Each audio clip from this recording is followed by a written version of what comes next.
Hello, everybody. It is me, Joe. Going to be winking a lot at you today because the sun is especially bright. I'm sitting here on the eastern shore of Lake Ella in North Tallahassee, and I'm getting both the sunlight and the reflection off the water. So it's delightfully warm on a day which just made it into the 70s. So I'm enjoying a little moment of being a little too warm in my meditations that will hopefully stay with me throughout the cool of the evening. That being said, I wanted to review what we've talked about so far. The 10 breath meditations that I do whenever I realize I need a break, whenever I realize I'm stressing, you know. Those are really useful. And I also talked about doing a maybe a yogic breathing exercise, you could call it, of breathing into your lower areas, you know, everything inside the bowl of your hips, digestive and sexual organs that are taboo and often full of emotion that we store down there, that it would be good to purge or befriend once in a while. I think I mentioned yesterday that I have noticed an improvement in my digestion as I've made friends with that area throughout my day, as I'm trying to do right now.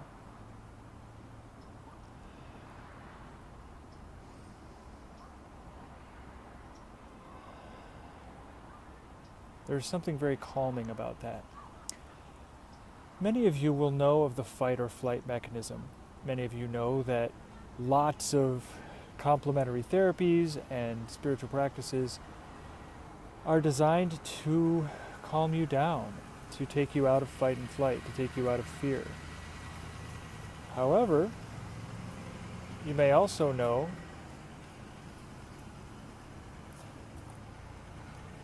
I have a visitor.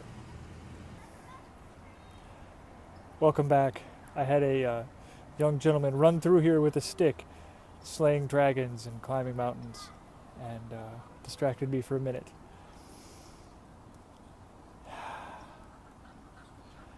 So, suffice to say, fight and flight is a popular mechanism that we know about and we try to turn off and only use when we really do have to fight or flee, which in our modern lives is almost never. I would imagine this is something of great difficulty for people with PTSD or people who've come back to our society from combat situations, learning to turn this off. It's got to be a big challenge for veterans. And I respect that journey from the war zone back home. I know one gentleman from Detroit, a soldier, who now works as an ambulance paramedic for the Detroit Fire Department because he needs to be in stressful situations on a regular basis. That's how he copes. You know, I don't know that he ever made it all the way back, but he found a way to make it work. So wherever you are, Tony, I respect you greatly, and your suspenders. So, what you may not know is that there's an opposite to fight or flight, which is feed and breed. Eating, digestion, and breeding our sexual organs are kept in the bowl of the pelvis. This is the part with which so many taboos restrain us. I'm not sure that was a sentence, but you get the idea. We feel crazy and creepy about these parts of ourselves, and they're essential to the opposite of stress. I know that when I feel my digestion happening, I don't think, uh-oh, I think, yay. I think, wow, I can feel a gurgle in my tummy. I don't feel like people are going to judge me for it or whatever.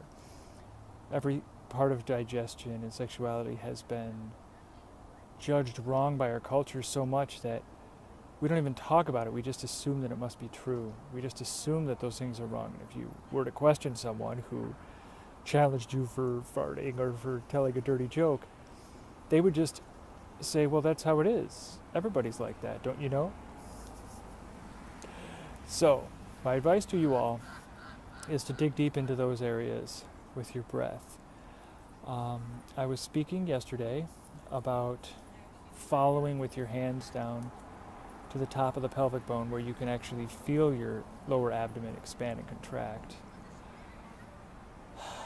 That's a good practice, though as I said, you can certainly go lower, like if you're laying down physically lower to the ground, to get those parts above and below what they call the pelvic diaphragm. There's actually 3 diaphragms in your body. You can look them up. I'm not quite sure how to explain them to you, but I'm getting there. And as you get familiar with those areas, start to identify different feelings. Start to identify the feelings of any kind of strain from straining that area if you sit incorrectly or have bad posture, as I occasionally do. I know I certainly work on my posture while I ride my bicycle, but sometimes I hunch, and I know that creates issues. Try to feel the sexual arousal, what that actually feels like in what areas and what types of feelings. Try to feel your digestion happening and allow it to happen. Try to feel the places where you have blockages, not just at the exit of your digestive system, but in other places. And lovingly and patiently let those go. So anyway, that's an expansion upon the last couple of days with exercises. Today's exercise is simple breathing. I don't know how many of you feel this, but I know that when I breathe, I can feel the places that need love, the places that need to be loosened. I feel, when I breathe, a tension right here. That may be because I've had my head turned for a while. Who knows? As I said earlier, I've got this half moon thing going on, like the Phantom of the Opera, because the sun is super bright today. But yes, I can breathe in and feel a tightness. There's a tightness back here and a tightness here. Let's try again. I'm going to turn to the other side and see what happens. Okay, now I'm the Phantom of the Opera's evil twin, or good twin, I guess. And that's the other side of my face.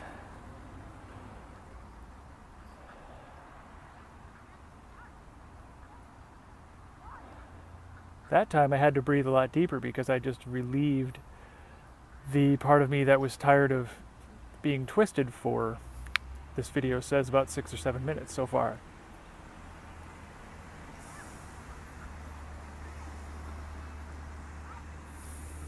What I can feel, moving lower down, is digestion.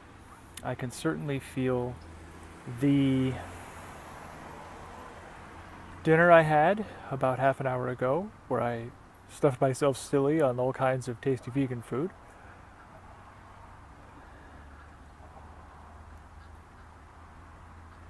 I can feel a fullness in my stomach.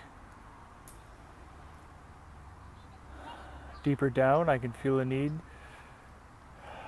to excrete and make room for that food in my intestines.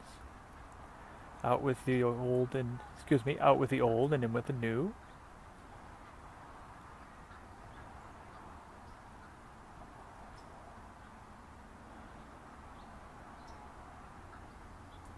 And deep underneath, if I breathe into that, I can feel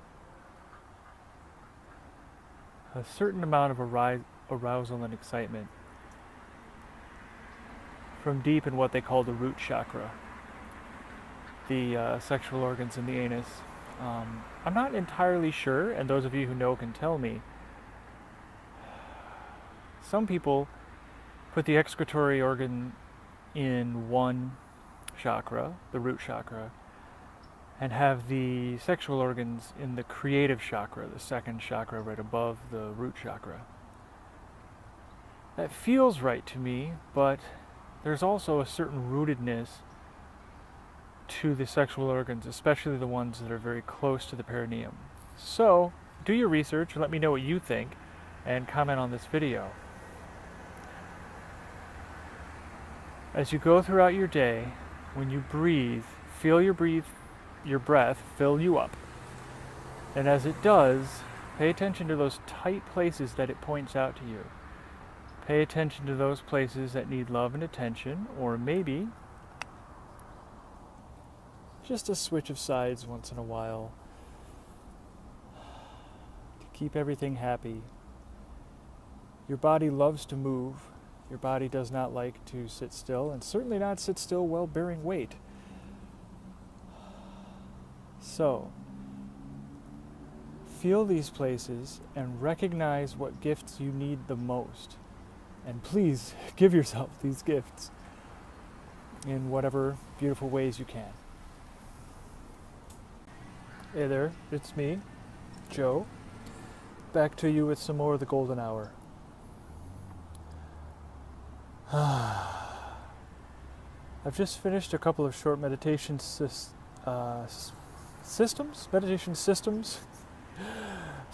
perhaps, that I've interspersed with push-ups. I typically do my push-ups earlier in the day, but I had neglected them and enjoyed fitting them in between my meditation sessions today.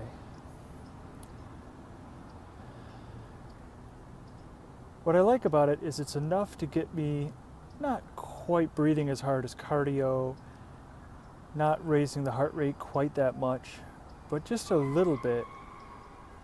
So then as I sit in meditation afterwards, after the exercise, I feel well spent. You know, that feeling you have when you do exercise and you're just a little tired but you feel good about it. I enjoy bodyweight exercises, of course, as a traveler, because I don't have much access to other types of exercise like lifting weights and that kind of stuff. I certainly get enough cardio riding my bike all around, but need to take time out for the upper half of my body as well. It's not enough just to have big legs.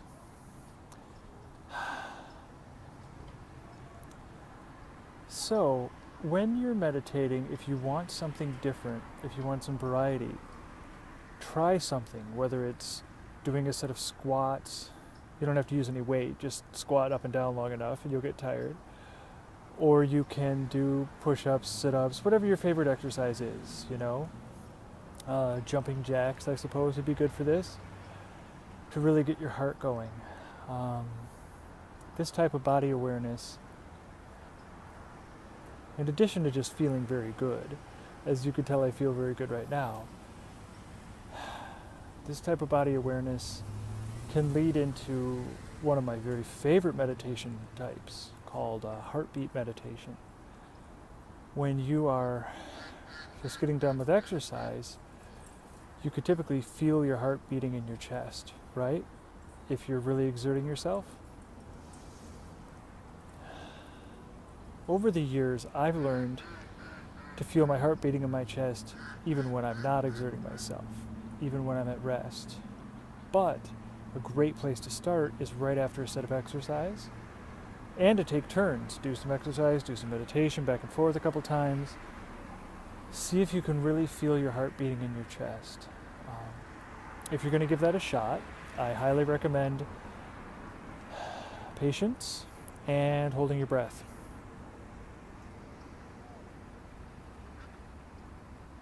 As you can see, I was doing it there.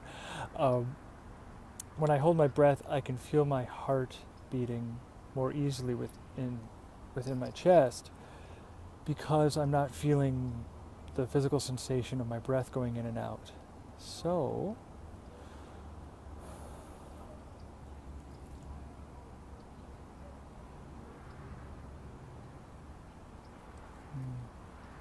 see if you can feel it. I find this is especially helpful during times when nothing seems right, during times of sickness, during times of depression, during times of frustration, if I can be lying in bed but not falling asleep because my head is full of thoughts and it won't go away and I can't get to sleep. That's often a very difficult time for me because sleep always makes me feel better. I always wake up feeling so much better in the morning about life than at night if I'm in one of those states. One of the hardest things, of course, is not being able to get to sleep to get that release. And when that happens, I highly recommend heartbeat meditation. Feel your heart beating within you.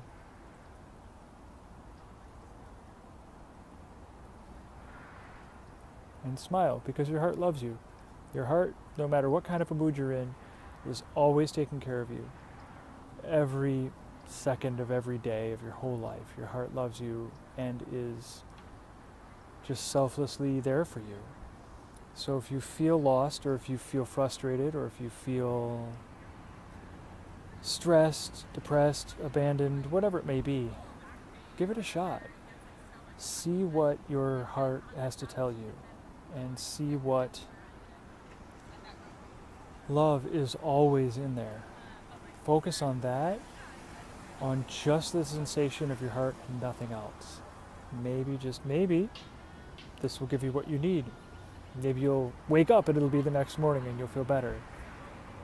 If you're doing it in another situation, maybe just feeling it for a second and smiling is enough to make your attitude just a little bit better. You know, it's funny. Just a 2% change in attitude to get a little more positive really matters, you know, because it has momentum. If you spend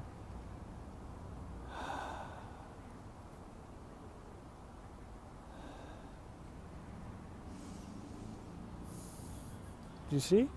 If you spend just a few seconds, a few breaths, feeling positive, it happens. If you feel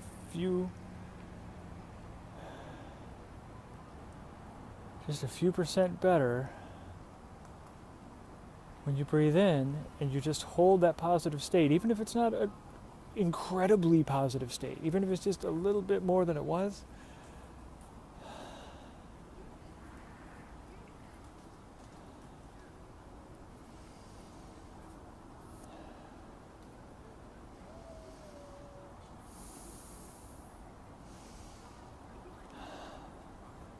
you see?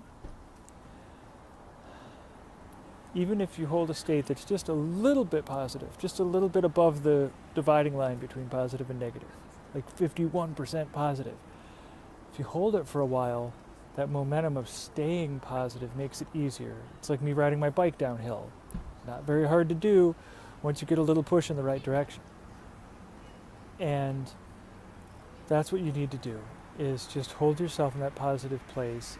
It doesn't have to be super excited or super perky if you're not feeling great. Just boost yourself up above that line to where you're not spiraling down, but you're just getting a little more positive each time. That's what you need.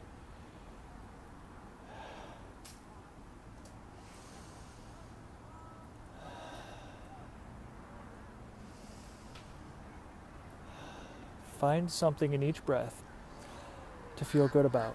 When I breathe in and out, especially in, I may find a tension, as I'm expanding my body full of air.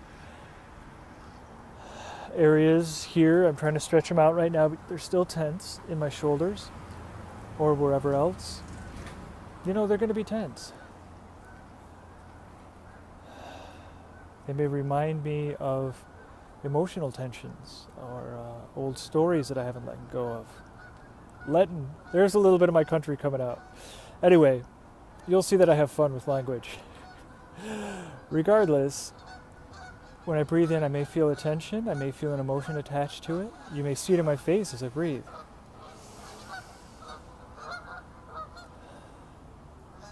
There's a little bit of sadness in that one.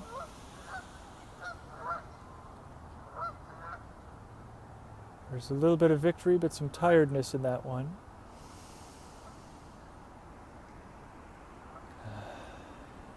Fullness, hope, maybe pride in myself with that one, especially on the way out. I typically feel better on the exhale, I don't know why. But you can feel these things inside of you, and don't try to go from crappy to amazing. Don't try to go from 0 to 100%.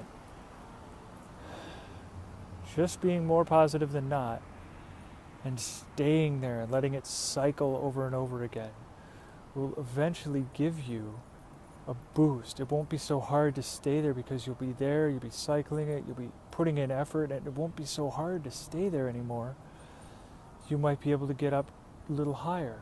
Don't push, don't force yourself to be higher, and don't judge yourself for being sad. That's just a way to be more sad, not more positive. Instead, find something to love in every breath, in every feeling.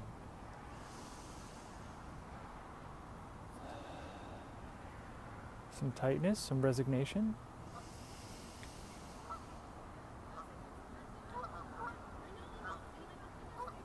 Some peace, and maybe a little bit of arousal.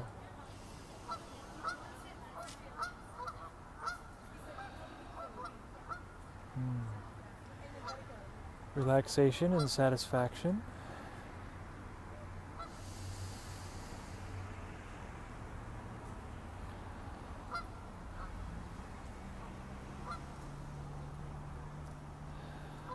And even maybe some dreaminess. Those feelings are not elation. They are not ultimate victory. They are not championship. They are not ecstasy. They are not the highest feelings on the totem pole, but they're pretty damn nice. I like to feel satisfied. I like to feel relaxed. I like to feel dreamy. Here on this swing, I don't know if you can see, I'm on a little park swing here at Lake Ella. I like to feel this way, I really do. And it's better than feeling crappy. I know, because I felt crappy earlier today and it wasn't as much fun as this. So that's the trick, just getting over the 50-yard line, getting over halfway into slightly positive. You know, getting neutral, which meditation can help with. And then just a little better, you know? It's called hope. It's like I felt something good, and then I felt something good again, and it might be a pattern. It might be heading in that direction. That's what hope is, that I feel kind of good right now, and I might just get to a place where I feel better and better. That's what hope is, and faith, having faith that you can get there. When you're in a bad place, don't feel bad about it. Like I said, that just makes it worse. Accept it, see it for what it is, minimize it, don't make any stupid mistakes or piss people off, you know, don't share it. Just let it go. Find things that you love in every moment. I know that can be hard when you're upset. Like I said, felt upset for a couple hours today, and then I don't. So, never judge yourself, but try just a tiny bit to improve your state, your emotional state. Well, that's it. That's a lot of tips and techniques for today. We touched on heartbeat meditation, and we also reviewed the 10 breath and pelvic breathing exercises that we did the last couple of days, as well as today's new one, the breathing in and feeling tension spots within you. So actually, between that tension spots and the heartbeat breathing, I gave you 2 today. I will continue to go back and review these. That's not just for you, that's also for me as I learn more about them and I remember more that I want to share with you. I will maybe at some point give you a list on my website, joeneely.net/golden hour, where you can find out about the episodes and the different exercises and everything. So please nag me in the comments if I don't do that right away. I'd really like to give a running list of what you can find in each episode on the website, and also get you involved with all the other cool things that are happening over there. So joeneely.net/golden hour, and the comments below. I wish you the very, very best today, and thank you for sharing your golden hour with me. Goodbye.